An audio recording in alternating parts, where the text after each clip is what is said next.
Now let's understand thermal and hydraulic analysis of annuals. The space between this outer surface of the inner tube and the inner surface of the outer tube. The space between outer surface of the inner tube and the inner surface of the outer tube is annuals, from which one fluid is flowing. As you can see, one fluid is flowing from the inside the tube, from the small diameter tube, and one fluid is flowing at the outer surface of this small diameter tube. Okay, so suppose inside diameter of this tube is di, the outside diameter of small diameter tube is do, small do, and the inside diameter of this outer big diameter tube is suppose capital Di.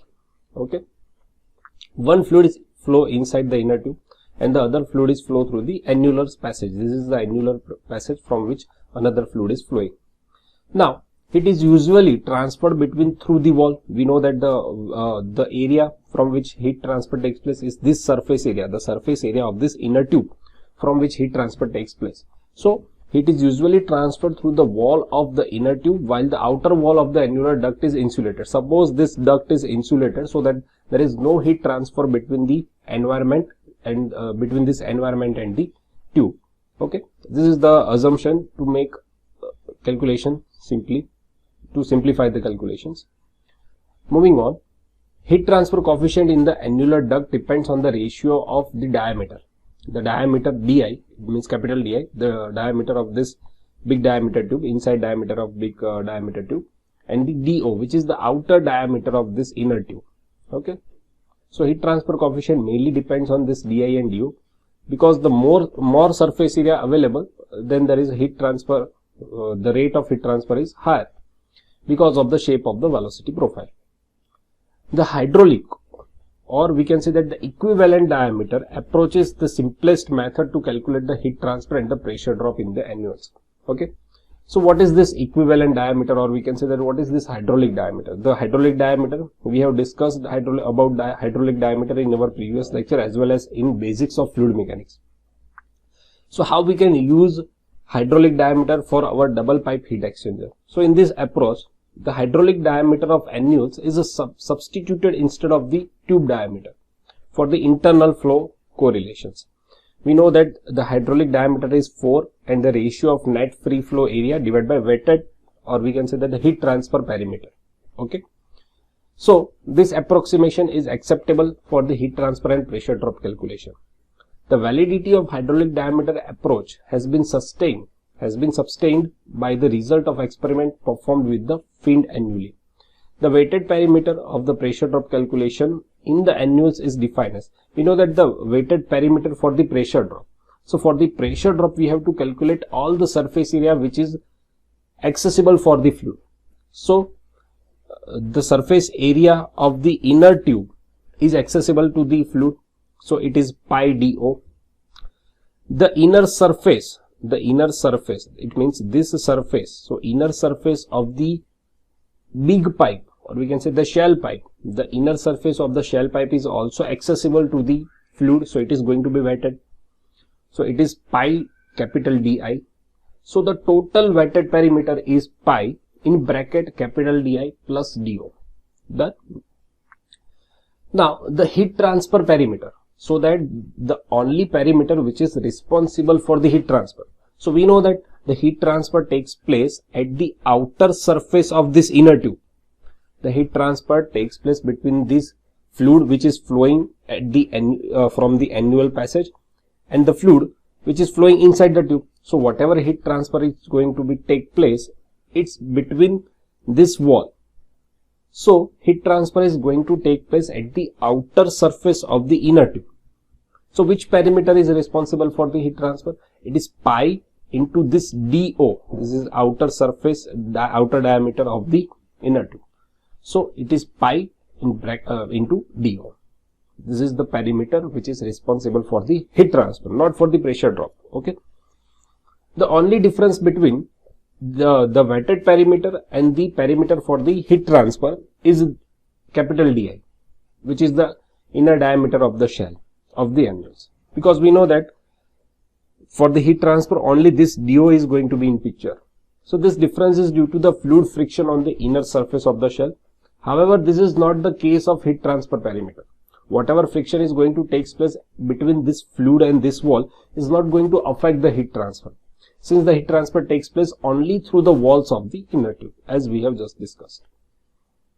So now the net free flow area of the annule. We know that what is the net free flow area. So it is for the free flow, this is the free flow area, the passage of annules. So we can find out by pi by 4 di square. So this is pi by 4 capital Di square. This is the total cross sectional area. From this total cross sectional area, we have to minus this cross sectional area of this inner pipe, which is pi by 4 small do square. So from this pi by 4 capital Di square, we have to deduct this cross sectional area, so which is pi by 4 small do square. So pi by 4 will be common in bracket Di square minus do square. So this much of cross sectional area is free flow area for the annuals for this passage. Okay. Now the hydraulic diameter based on wetted perimeter. Okay. So for wetted perimeter, the wetted perimeter, the hydraulic diameter is 4 into cross sectional area divided by PW, wetted perimeter. So and the hydraulic diameter based on heat transfer perimeter. So for the heat transfer perimeter, it would be, we can replace hydraulic diameter by the equivalent diameter, which is 4 AC divided by PH. This represents the heat transfer perimeter, the perimeter which is responsible for the heat transfer. Okay. So what is DH? DH is the hydraulic diameter. For the pressure dropper, we can say that. So which is AC, it means cross sectional area, which is 4 pi by 4 Di square minus pi by 4 Do square. This is the cross sectional area available for the free flow, into 4. This is upon PH, which is pi in bracket Di plus Do or pi Di plus pi Do. So if we simplify, then the hydraulic diameter becomes Di minus Do. Okay. And the equivalent diameter, in which we consider the heat transfer perimeter, which is only pi Do. So if we simplify this term, then it becomes Di square minus Do square upon Do. So this is the difference between the hydraulic diameter and the equivalent diameter, effective diameter in the double pipe heat exchanger. Okay, so in the case of double pipe with bare inner tube of outside diameter Do and an outer tube of the inside diameter Di, we get these equations. Okay. So now here we have this three figure. This figure shows the U-shaped extended surfaces, or we can say that the fin. Suppose this fin have a height of HF, the length which is capital I, and the thickness of delta. Okay. And there may be a number of fins or number of small diameter tubes are attached inside a big shell or inside a big diameter tube. Okay. So what are the equations for this kind of arrangement? So the total wetted perimeter of the annuals with longitudinal fin inside the tube can be written as. So now we have to generate equation for the total wetted perimeter. So we know that first there is this perimeter which is going to be wetted. Okay, so that the outer surface of the inside tube. So it is pi into small do, which represent the perimeter of the outer surface of the small diameter tube. Okay, so pi into do, and there are number of such tubes. So suppose NT represent a number of tubes, so into NT. Okay, again wetted perimeter, it means the perimeter which is accessible for the fluid. So it also includes this perimeter, which is the inside surface of the big diameter tube, which is pi into Di. So pi will be common, Di plus Do into NT. Okay. Now the wetted perimeter also include the surface, all the surface area of the fins. So for one fin, suppose for one fin there is a two side of HF, HF of this side, HF of this side. So 2 into HF, there are number of such fins. So for the number of fins NF, and there are number of such tubes. So for number of such tube, this is NT. So this is the total area which is accessible for the fluid, or we can say that the total wetted perimeter. Clear? Now the heat transfer perimeter of the annuals can be calculated. Now we have to calculate only heat transfer perimeter. This is total wetted perimeter which is accessible for the fluid. Now we have to calculate the area which is only responsible for the heat transfer. So what we need to do, we just need to deduct this pi into di from this equation. Okay, so if we simplify this equation, we will get pH, heat transfer perimeter, which is pi do plus 2 HF/NF and number of tubes, number of such tubes. Easy. Now hairpin heat exchanger with multi-tube finned inner tubes, this figure. Okay, so the total wetted perimeter of annuals with longitudinal finned inner tubes can be written as, so wetted perimeter can be written as pi, wetted perimeter can be written as pi di plus do nt plus 2 HF/NF nt, and for the heat transfer perimeter it is pi do plus 2 HF/NF into nt. Done. Moving on, it is assumed that the outside of the annuals is insulated to the environment against the heat losses and the heat transfer occurs through the wall and the fins of the inner tube. Done. This is our assumption. The net cross-sectional free flow area in the annual with the longitudinal finned inner tube is given by. So now in this case, where there are fins are attached on the outer surface of this inner tube, what would be the free flow area? So the free flow area, for the calculation of free flow area, first this is a pi by 4 capital di square, which is the total cross sectional area. Now from this cross sectional area we have to deduct the area which is occupied by the fins and the area which is occupied by the inner tube. So what is the area which is occupied by this inner tube? So it is pi by 4 capital do square and number of such tubes, so into nt. Now minus this is the thickness of the fin, which is delta, so delta into hf. Okay, delta into hf and number of these tubes and number of fins, multiply by number of such tubes with number of these fins. So this gives us the total free flow area for the fluid in the annular passage. Okay, pi by 4 di square represent the total cross sectional area. From that cross sectional area we have to deduct the area which is occupied by the inner tube, so pi by 4 do square and number of such tubes. There are, suppose here this is 7 tubes, so we have to multiply by 7, so this is nt represent the number of tubes. Now each tube consists number of fins at the outer surface, so that fins also occupy some area which blocks the flow of the fluid, so we have to deduct that area. So it would be delta into hf and that into number of tubes into number of fins, which is nt and nf. Okay, so pi by 4 will be common, so in bracket di square minus small, this is small do square. Okay, so do square nt minus delta hf nt nf.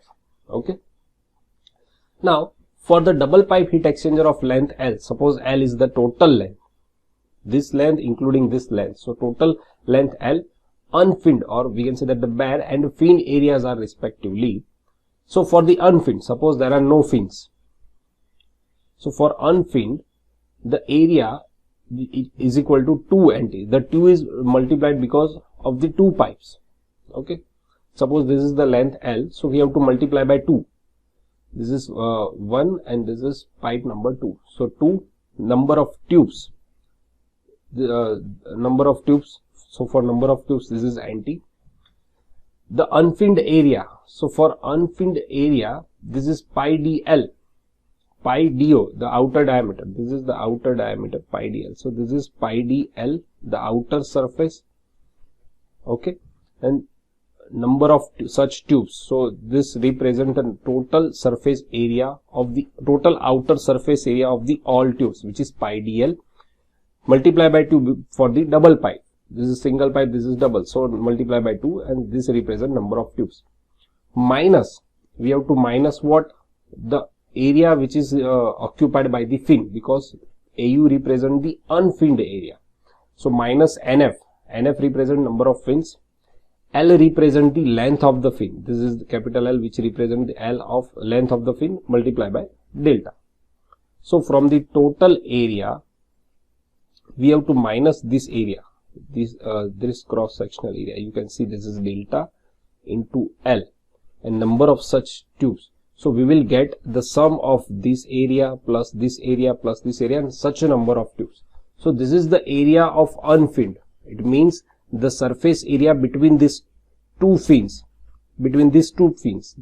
So total number of unfinned area. This represents the unfinned area. Okay. So total unfinned area of this, suppose this figure. In this figure, first we have to calculate the total surface area. So total outside surface area of the small diameter tube, which is pi dl, multiply by 2 for the, suppose there are two such tubes. So multiply by 2, and nt, there are number of such tubes. So nt minus, we have to, from this total area, we have to minus this area, the area which is occupied by one fin, which is delta into L. Okay.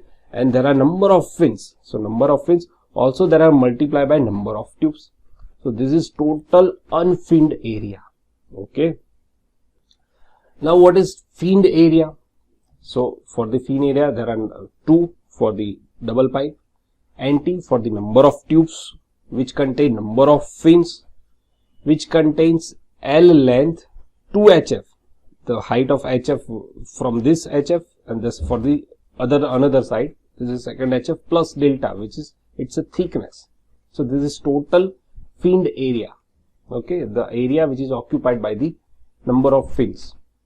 Okay, the total outside heat transfer surface area of a hairpin is the sum of the unfinned and the fin surface area. Okay, so this is the total outside surface area which is available for the heat transfer, which is AU plus AF, which is 2 NTL, which is common from both the equations. So in bracket pi do plus 2 NF HF. Done. Now we know that the fin efficiency, suppose this is a rectangular fin with the length of L and the thickness of delta. So equation gives the efficiency of rectangular continuous longitudinal fin with negligible heat loss from the tip. This equation we have derived in heat transfer subject in semester 5 in conduction chapter. So tan hyperbolic ml, here instead of L we have height of HF. So HF upon ml, so it is mHF, where m is under root of HP by Ka. So instead of P by A, there is 2 by delta for this fin. Okay, ratio of perimeter to the area. So in design problem, the heat duty Q of the heat exchanger will be known, and the overall heat transfer coefficient and the delta are to be determined by the equation. This equation we have used for the heat exchanger, that Q is equal to UA delta T. But for double pipe of heat exchanger, there are number of hairpins. So we have to put NP and HP for the number of hairpins in this equation, and AT represents the total area available for the heat transfer, including the surface area of this hairpin. Okay.